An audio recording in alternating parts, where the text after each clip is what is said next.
Welcome to Bader International's Classic Online Motorcycle Sales.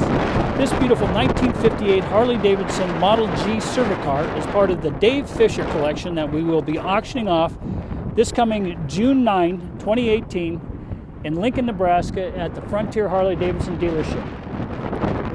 This motorcycle, along with about 40 others, will all be selling at no reserve, along with parts, memorabilia, Harley-Davidson signs, all kinds of things.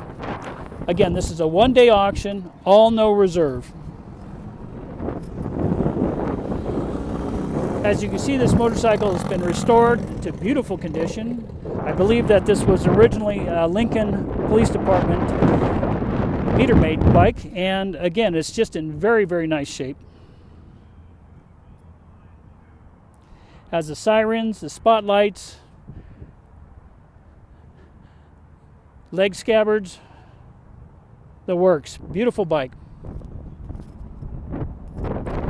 For more information on this motorcycle, as well as the auction, go to our website, www.bader.international.com, or you can call me direct at 805-798-1802, and I'll be happy to speak to you about it.